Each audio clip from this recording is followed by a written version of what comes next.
నేటి విద్యార్థులే రేపటి పౌరులు. ఇది పాత సామెత. ఇంకొకసారి వినండి. నేటి విద్యార్థులే రేపటి పౌరులు. పౌరుడు అంటే ఓటు హక్కు పొందినవాడు, పౌర సమాజంలో నిలబడడానికి అర్హుడు అని అర్థం. అంటే పౌరుడిగా తన బాధ్యతలను ఒక గృహస్థ ధర్మంగా, ఒక బాధ్యత గల సమాజంలో ఉద్యోగిగా లేదా వ్యాపారవేత్తగా తన నిరంతరం కర్తవ్య నిర్వహణలో సమాజానికి మంచి చేస్తూ, సమాజంలో ఒకటిగా జీవిస్తూ, కుటుంబానికి అండగా, తన తల్లిదండ్రులకు మంచి పేరు తెచ్చేవాడిలా ఉండేవాడినే పౌరుడు అంటారు. నేటి బాలలే రేపటి పౌరులు. ప్రతి పౌరునికి ఓటు హక్కు ఉంటుంది. అంటే కొన్ని నిర్ణయాలు తీసుకోగలరు అని చెప్పడం దాని ఒక ఉద్దేశం. కుటుంబ బాధ్యతలను సమర్థవంతంగా నిర్వహించుకోగలడని, తద్వారా దేశానికి అతను మరిన్ని సేవలు అందించగలడని ఉద్దేశం.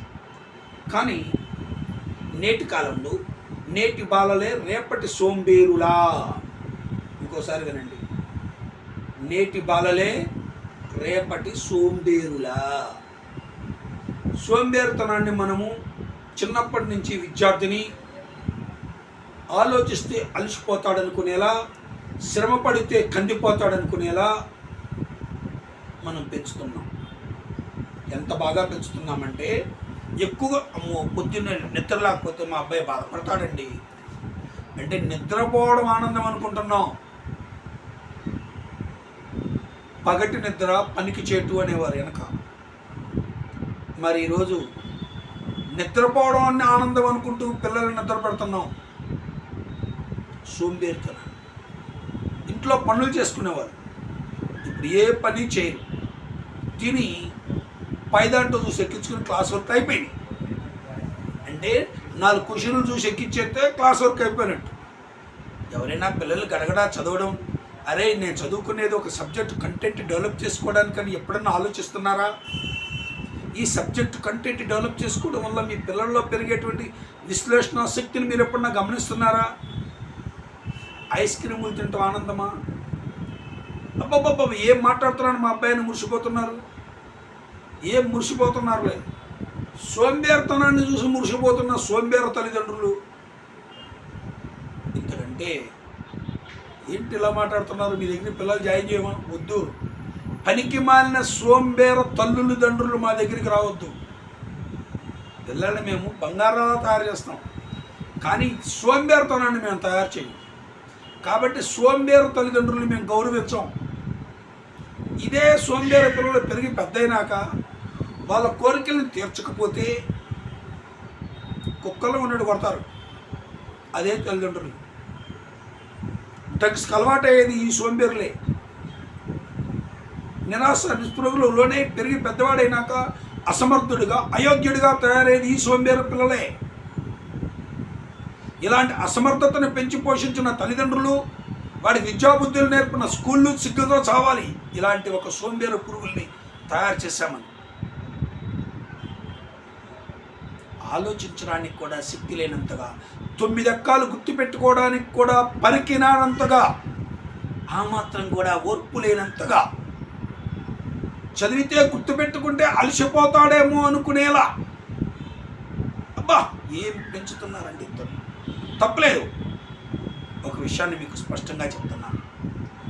బాగా డబ్బున్న పిల్లలు, వాళ్ళ యొక్క సోంబేరితనం దేశానికి చాలా ఉపయోగం. వాడు సోంబేరితనంతో డబ్బు 100 రూపాయలు ఖర్చు పెడతాడు, 1000 రూపాయలు ఖర్చు పెడతాడు. వాడు తినడానికి, పబ్బులకి, మందుకి, ముండలకి, అబ్బో అన్నిటికీ ఖర్చు పెడతాడు. ఆడి వ్యసనం మరొకడికి ఆదాయాన్ని తెచ్చిపెడుతుంది. ఆడి కోరిక మరొకరికి ఆనందాన్ని తెచ్చిపెడుతుంది, డబ్బును తెచ్చిపెడుతుంది. ఈడు కొవ్వొత్తిలా కరుగుతాడు, ఈడు ఆస్తులు అమ్ముతాడు, మరొకడు కొనుక్కుంటాడు. అంటే మరొకరికి ఉపయోగం. అంటే బాగా డబ్బున్న సోంబేరి వల్ల దేశానికి లాభం, ఆడి కుటుంబానికి దరిద్రం, ఆడికి శాపం. అదే డబ్బు లేని కుటుంబాలు, మధ్యతరగతి, దిగువ మధ్య తరగతి కుటుంబం, దిగువ తరగతి పిల్లలు సోంబేరులైతే, ఆ ఉన్న వాళ్ళ పిల్లల్ని ఆదర్శంగా తీసుకుని మీరు సోంబేరు పిల్లల్ని తయారు చేస్తే దొంగలు అవుతారు, చైన్ స్నాచర్లు అవుతారు, టెర్రరిస్టులు అవుతారు, డ్రగ్ అడిక్ట్లు అవుతారు, పనికి మాలిన వెధవలు అవుతారు, యాంటీ సోషల్ ఎలిమెంట్లు అవుతారు. వాడికి డబ్బు ఉంది, అమ్ముకుంటాడు, ఖర్చు పెడతాడు. వీడికేముంది, ఆ సోంబేరితనానికి అలవాటై ఏ పని చేయలేక ఈజీ మనీ కోసం బెట్టింగ్ యాప్లు చూస్తున్నారు కదా. 25 లక్షలు పోగొట్టుకుంది ఒక సినీ నటు కూతురు అని మనం విన్నాం. బెట్టింగ్ యాప్లకి వెళ్ళటం ఏంటి? ఏం చేయాలో తెలియని సోంబేరులు ఇలాంటి పనులు చేస్తారు. వాళ్ళ మనకు ఆదర్శం చెప్పండి. వాళ్ళ బాబులు 100 సినిమాల్లో నటించి డిసిప్లైన్ పేరుతో ఎంతో కష్టపడి డబ్బు సంపాదిస్తే ఈ సోంబేర స్కూల్లో చదువుకున్న ఈ సోంబేర విద్యతో వీళ్ళు బెట్టింగ్ యాప్లు నిర్వహించుకుంటూ బతుకుతున్నారన్నమాట. అబ్బా బా బా బా మరి ఆడవడం ఎందుకో 25 లక్షలు పోయినాయి అని. నీ తెలుగు తక్కువతనమే ఇంకోటి క్యాచ్ చేసుకున్నాడు, తప్పేముంది? బెట్టింగ్ ఆడుగా తప్ప, ఆడి డబ్బు నువ్వు తినేద్దామని కాకపోతే నువ్వు బెట్టింగ్ ఎందుకు ఆడే? ఎవడన్నా బెట్టు కాస్తున్నామంటే 10 రూపాయలు వస్తున్న. ఇటీవల కాలంలో మా ఇంటి పక్కన ఉండేవాడు. వాడు అప్పుడు నేను మాట్లాడేది 2003లో సంగతి. రాజా ఎంటర్ప్రైజెస్ గుడివాడలో అప్పుడు గ్రాము 2000 ఉంది. ఉంటే 4000 ఇస్తారంట అన్నాడు. ఎక్కడ తెచ్చి తడయా నువ్వు 2000 కడితే 4000 రూపాయలు బంగారం అన్నా. అంటే గ్రాము 4000 ఉంది. అది 2005లో అనుకుంటా, 6లో అని కట్టాడు. మమ్మల్ని కట్టమన్నాడు. మా ఇంటి పక్కనే, మాకు అవసరం లేదు అయ్యా అన్నాం. ఈ డబ్బులు పోయినాయి.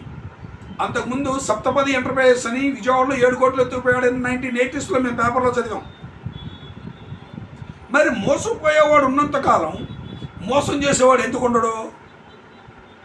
అంటే నేను ఎదవని అని అనుకున్న దరిద్రుల మీద వ్యాపారం చేసుకోకపోతే వాడు అంతకంటే తెలుగు తక్కువతనం ఉందా? నాలాంటి ఎదవలు ఎవడో ఉంటారు. ఎదవల మీద వ్యాపారం చేసుకోవడం చేతకని ఎదవని నేను. ఇది నిజం. నేను ఒక ఎదవని, అసమర్థుడిని. ఎదవలతోటి వ్యాపారం చేయడం చేత కానీ నిష్ప్రయోజకుడిని. నాకు చాలు.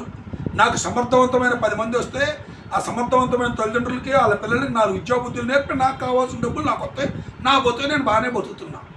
నాకు అత్యాశ లేదు, కూల్గా బతుకుతున్నా. మరి అత్యాశపరుడు ఏం చెప్తాడు? పాకులాడుతూ ఉంటాడు ఉత్తిగా. ఆడు ఎక్కడ తెచ్చి పెడతాడు అనుకున్నాడు వీడు? 2000 కడితే 4000 రూపాయలు ఎక్కడ తెచ్చి చెప్తాడు? కొంతమందికి ఇచ్చాడు.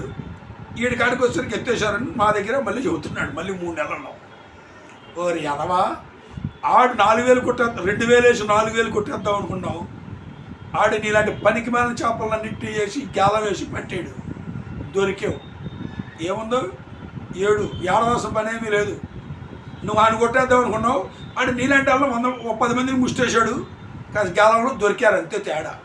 అలాగే మీ అత్యాశే మీ పిల్లల పతనం. మీ అత్యాశే, తల్లిదండ్రుల అత్యాశే పిల్లల పతనానికి కారణం. చాలా సెటరికల్గా మాట్లాడుతున్నాను అనుకోకండి. మా అబ్బాయిని ఐఐటీ చదివిస్తున్నాను, మా అబ్బాయిని పెద్ద పెద్ద కాన్వెంట్లో చదివిస్తున్నాను అని మీరు మురిసిపోతుంటే, మా అబ్బాయిని ఐఏఎస్ చదివిస్తున్నాను అని మురిసిపోతుంటే, ఇన్స్టిట్యూట్స్కు గొప్ప వరం. వాళ్ళు బతకడానికి అద్భుతమైనటువంటి ప్లాట్ఫామ్ని మీరే ఇచ్చాడు. పొట్టగొత్తి అక్షరముఖ రానాడు ఐఏఎస్లో అవుతాడా? పొట్టగొత్తి అక్షరముఖ రానాడు 7th క్లాస్ స్టాండర్డ్ లేనాడు వీడు ఐఏఎస్ కొడతాడా? ఐఐటి కొడతాడా? నవ్విపోతారు. పెరిగి పెద్ద నాకు సిగ్గుతో చచ్చిపోతున్నారు. అర్థం చేసుకోండి. అత్యాశను విడనాడండి. కనీసం పిల్లల కోసమైనా మీలోని భేషజాలని, దర్పాలని విడనాడండి. నిరాశ నిస్పృహలకు లోనైన విద్యార్థులే దుర్వ్యసనాల పాలవుతున్నారు, సర్వనాశనం అవుతున్నారు. ఈ నాశనానికి కారణం తల్లిదండ్రుల అజ్ఞానము, అత్యాశ, మిడిమిడి జ్ఞానం వెరసి ఓ విద్యార్థి పతనం. ప్రతి విద్యార్థి పతనం వెనుక ఒకప్పుడు నీచమైన స్కూళ్ళు ఉండేవి, నీచమైన టీచర్లు ఉండేవాళ్ళు, నీచమైన స్నేహితులు ఉండేవాళ్ళు. కానీ ఇప్పుడు నీచమైన తల్లిదండ్రులు ఉంటున్నారు. ప్రేమతో స్లో పాయిజన్ లాంటి విషయాన్ని పెట్టి చంపుతున్నారు. అంటే వ్యసనాలకు బానిసం చేసి పనికిరాని నిర్వీర్యులుగా మారుస్తున్నారు. ఇవాళ అనేక మంది ఇళ్లలో ఉన్న నిర్వీర్యులైన పిల్లలకు కారణం ఎవరు? వాళ్ళ తల్లిదండ్రులు. ఆ పిల్లలకి చేసిన ద్రోహం తీరుతుందా? తీరదు.